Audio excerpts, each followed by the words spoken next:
Salam, hər vaxtınız xeyir olsun. Xoş gördük hər birinizi bu videoda.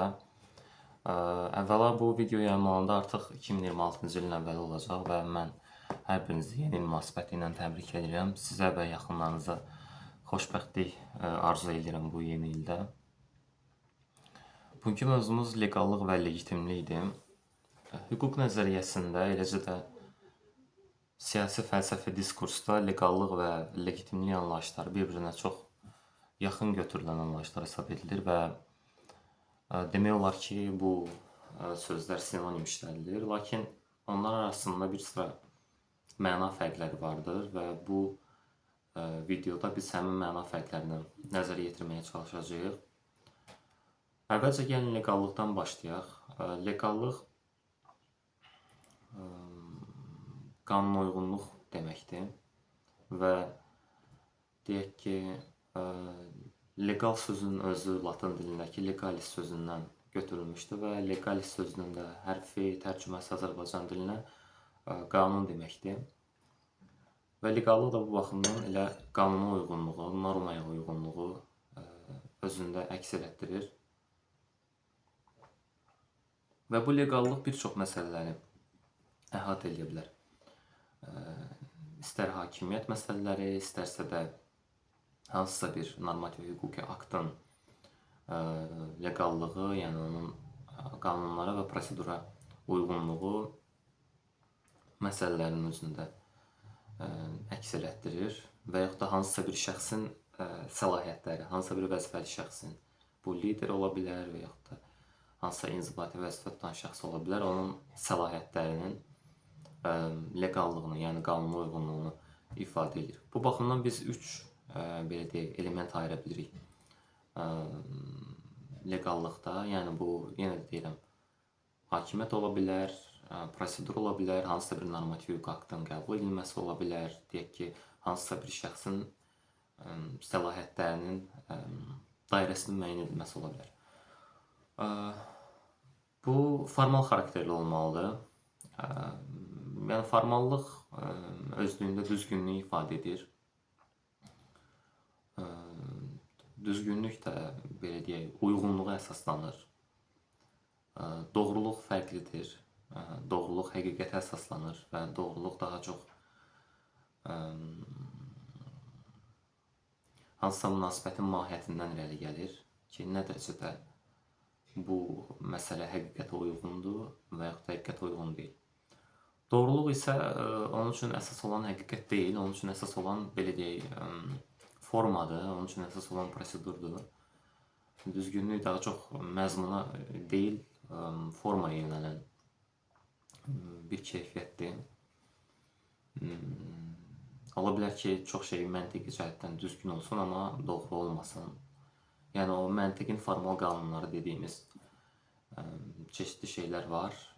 Deyək ki, bu formal məntiq baxımından bir şey düzgün ola bilər, amma o şey mahiyyətcə doğru olmaya bilir.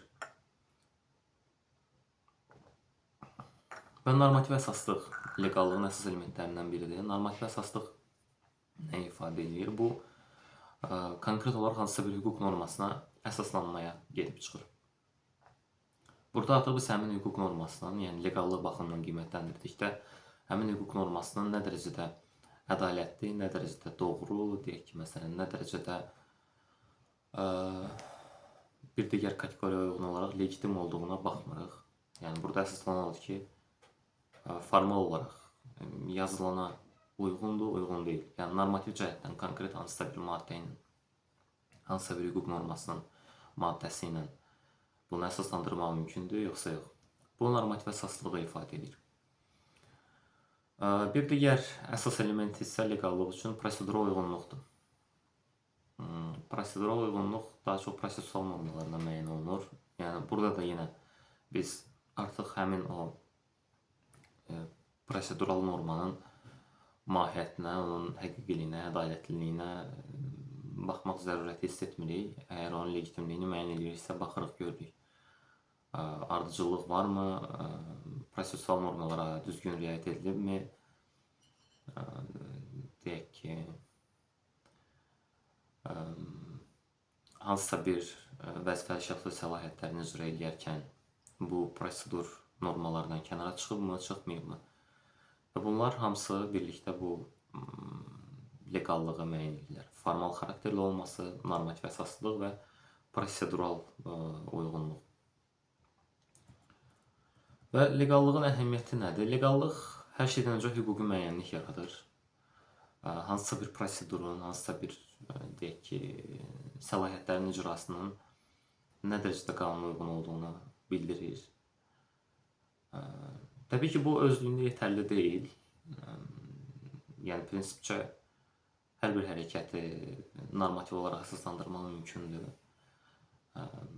Mahiyyət cəhərinə qədər ədalətli olsa belə, olmasa belə. Və çox zaman praktikada əslində yol verilən səhvlərdən biri də yalnız bu legal əsaslandırma ilə kifayətlənmədir. Bunu normativ hüquq aktlarda görürük və yaxud da ayrı-ayrı hüquqşünasların əsaslandırmasında biz görə bilirik ki, yalnız legal əsaslandırma ilə kifayətlənir, sadəcə normanın adını verməklə və deyək ki, statik istinadla kifayətlənir, halbuki onun mahiyyət üzrə də əsaslandırılması legitimlik üçün vacibdir. Doğrudur, legallıq baxımından kifayət edir ki, konkret hansısa bir maddə və onun hərfi təfsirinə uyğun olaraq hərəkət edilsin, yaxud da argumentlər müəyyən edilsin. Lakin bu özlüyündə yetərli deyil. Çünki bu əsaslandırma üçün əslində legallıq və legitimliyi iki addım olaraq təsəvvür etmək mümkündür. İnsan necə ki, bir addımla yeriyə bilməz, eləcə də legallıq və legitimliyi olmadan da bu hüquqi prosedurlar yeriyə bilmir. Legitimlik anlayışına gələk-gələksə, legitimlik sözdə legitimus sözündəndir, latın dilindəki əsaslandırılmış, qəbul olunmuş deməkdir. Burada da yenə hakimiyyətin, qərarın və yaxud da ayrı-ayrı vəzifəli şəxsin ictimai, burada artıq hüquqdan kənar xeyli məsələlər gəlir, yəni digər sosial normalara istinad etməyə gərək olur. Çünki burada mənəviyyat məsələləri var, siyasi normalar var və yaxud da haqlılıq məsələsi var. Və burada artıq doğruluq əsas olacaq. Legitimlik üçün doğruluq əsasdır, legallıq üçün isə düzgünlük əsasdır. Və buradakı o məsələ hüquqi formadan və konkret hüquq normasına statik istinaddan daha genişdir. Çünki ictimai etimad var burada, dəyərlərə anlayış var, hansı ki, dəyər heç özlüyündə deyək ki, mədəni anlayış deyil. Ədalət duyğusu var, ədalət hissi var. Və yeri gəlmişkən o deyək ki, bu hisslərin hər birisi əslində insan duyur, bilməsə belə duya bilir. Necə ki, sizə məsələn kimsə nə vaxtsa ədalətsizlik eləyibsə, ola bilər hüquqi cəhətdən siz anlamırsınız ki, bu ədalətsizlikdir və yaxud da bu hüquqa ziddir, amma daxilən bunu hiss edə bilirsiniz. Bu insan təbiətindən gəlir. Yəni bu baxımdan legitimlik əslində daha çox duyula biləndir. Yəni emosional hissi baxımından onu duymaq mümkündür. Məsəl baxımından deyilir ki, burada düzgünlükdən daha çox, yəni formadan daha çox mahiyyət, məzmun önəm kəsb edir. O məzmun insan tərəfindən hiss edilir, çünki insanın bu təbiətindən gəlir, bu sanki arxetipik bir varoluşdur insanın içində. Və bu baxımdan legitimliyin əsas mənbələrinə ictimai razılıq, ədalət və vicdan meyilləri, ənənə və siyasi mədəniyyət, demokratik iştirak və şəffaflıq daxildir. Burada xüsusən maraq cəlb edən məsələ Max Weber'in legitimlik tipləridir. O ənənəvi legitimlik, xarizmatik legitimlik, rasional hüquqi legitimliyi fərqlənir. Ənənəvi legitimlik nədir? Ənənəvi legitimlik daha çox adət ənənələrə və tarixi vərdişlərə əsaslanan legitimlikdir. Aydın məsələ ki, hər bir xalqın özünün adət ənənələri var, özünün deyək ki, keçilmiş tarixi yolu var və məhz bu tarixi yola uyğun olaraq legitimlik müəyyən olunur. Bunun örnəklərini tarixdən vermək mümkündür. Məsələn, Əmir Teymurun hakimiyyətə gəlməsi. Əmir Teymur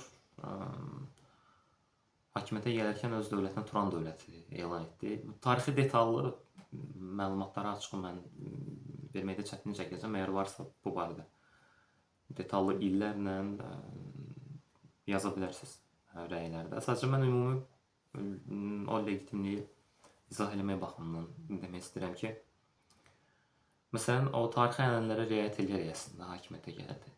O səhv etmirəmsə Çingiz xanın nəslindən olan bir qadınla evləndi ki, öz hakimiyyətini legitimləşdirsin. Çünki belə bir ənənə var idi, o soydan gələnlər yalnız belə deyək, Mərkəzi Asiyada hakimiyyətə gələ bilər. Yenə detallı mən dövlət tərəfi və tarixi tərəfi bilməyəcəm, amma mahiyyətcən deyə bilərəm ki, burada məhz legitimlik üçün. Yəni özünü də əslində hakim elan edə bilərdi. Sadəcə onun üçün əhəmiyyətli idi ki, o Mərkəzi Asiyada bunu öz hakimiyyətini inandırıcı etsin. Və bu inandırıcılığı təmin edəndə təkcə formal məsələlər deyil, həm də o legitimlik məsələlərdə, keçilmiş yola, tarixi ənənəyə uyğunluq məsələlərdir. Buna görə də o hakimiyyətə gələrkən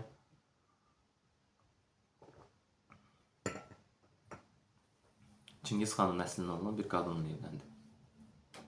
Və beləcə sanki o haqq qazanmış oldu. Haqq qazanmış oldu ki, o hakimiyyətə gəlsin. Xarizmatik legitimlik. Xarizmatik legitimlik daha çox liderin şəxsi nüfuzuna əsaslanır. Bu yenə hakimiyyət məsələlərinə aiddir.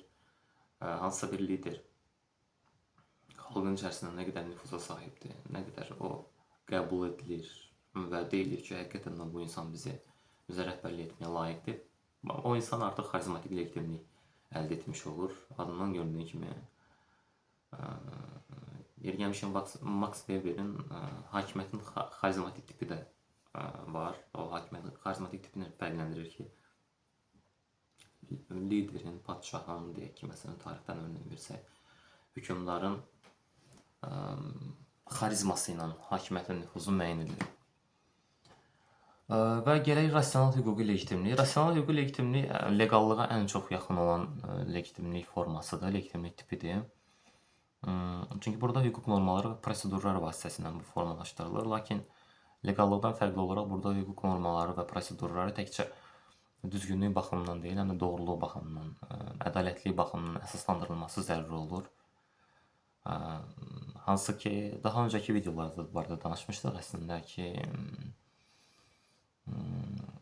ədalətlilik nədir, deyək ki, məsələn, hüquqa təsir göstərən digər sosial normalar nədir? Məsələ onlar nəzərə alınmaqla bu prosedurlara və hüquq normalarına uyğunluq əsas götürülür.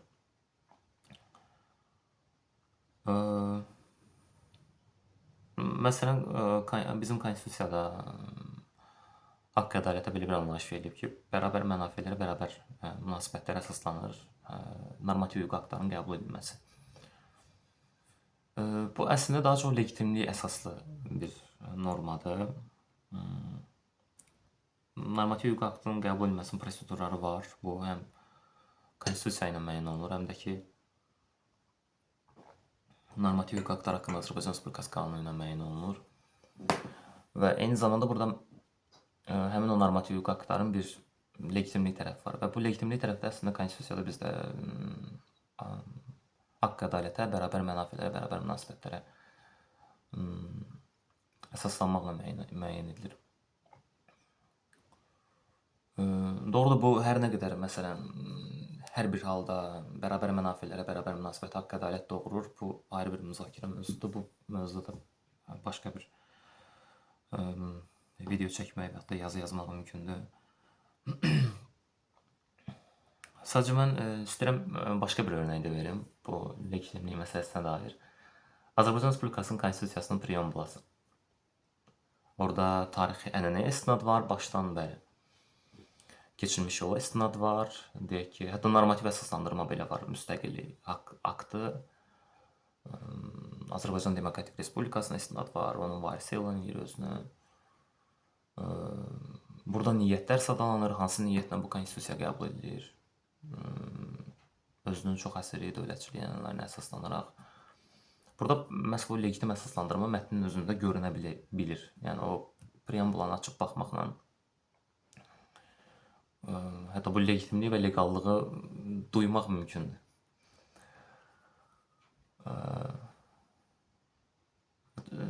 Bir sıralarda məsələn o qədər də əslində preambulara əhəmiyyət vermirlər, amma hər bir normativ hüquq aktının əslində legallığını və legitimliyini başlıca olaraq müəyyən edən. Çünki orada konkret şərtlər var, konkret belə deyək, əsaslandırma var ki, bu hansı zərurətdən doğaraq və hansı ənənənin davamı olaraq bu normativ hüquq haqqı qəbul edilir və hansı məqsədlərə xidmət edəcək. Bəs bunları müəyyən edən o normativ hüquq haqqının əsas mətnindən daha çox preambulası olur. Ona görə preambulanın təfsiri xeyli önəmlidir.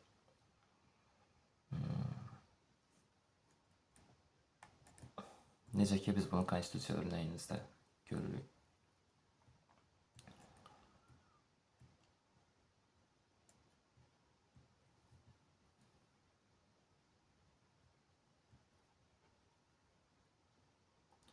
Və əslində hüquqi dövlətin əsas mahiyyəti məhz bu legallıq və legitimliyin vəhdətinə əsaslanır. Çünki az öncə dediyim kimi bu hüquqi prosedurlar və bu istər hüquqi normasının qəbul edilməsi, istər vəzifəli şəxsin vəzifəyə təyin edilməsi, istər onların səlahiyyətinin dairəsi sanki iki addım kimi irəliləyir. Yəni biri legitimlikdirsə, digəri legallıqdır.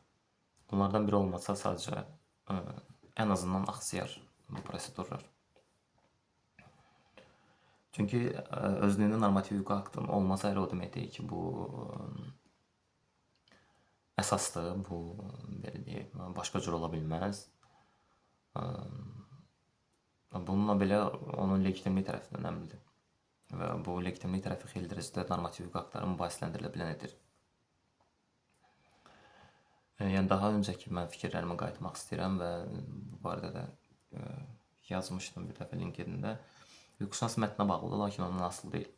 Məhz bu mətnə bağlılıq onun legallıq və formallıq tərəfini hardasa ifadə edirsə, o mətndən asılı olmamaqda legitimliyi əsas götürməsini bildirir. Bugünkü videomuzun sonuna gəldik. Axıracan izlədiyiniz üçün çox sağ olun.